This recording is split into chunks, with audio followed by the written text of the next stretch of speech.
एक बार बीरबल काबुल की यात्रा पर गया। वहां की संस्कृति को जानने की उत्सुकता में वह बातों बातों में वहां के बारे में लोगों से सवाल करने लगा।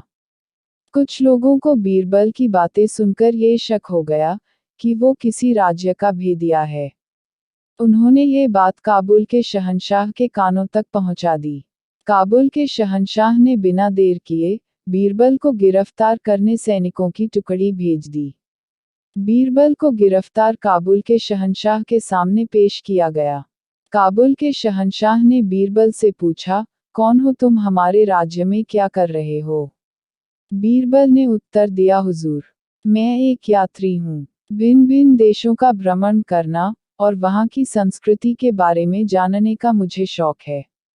अगर आप हमारे चैनल पर नए हैं तो चैनल को सब्सक्राइब करें और घंटी दबाएं और हमारी वीडियो का नोटिफिकेशन टाइम पर पाएं, और वीडियो पसंद आए तो लाइक और कमेंट करें। किस देश के निवासी हो तुम और कौन है तुम्हारा राजा? काबुल के शहंशाह ने पुनः प्रश्न किया।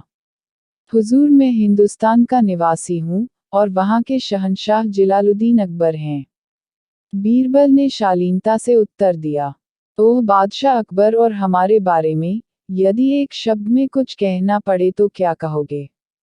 हुजूर, आप पूर्णिमा के चांद हैं और वो दूज के।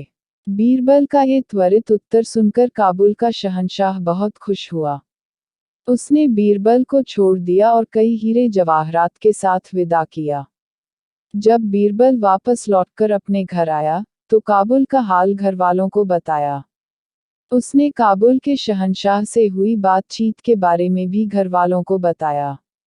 एक मुंह से दो मुंह, और इस तरह बात फैलते फैलते अकबर के दरबारियों के कानों में पहुंची, और ईर्ष्या करने वाले कुछ दरबारियों ने अकबर के कान भर दिए। जब अकबर को मालूम पड़ा कि बीरबल ने काबुल जाकर उन्हें काबुल के शहंशाह के सामने दूज के चांद की संज्ञा दी और काबुल के शहंशाह को पूर्णिमा के चांद की, तो वे बहुत नाराज हुए।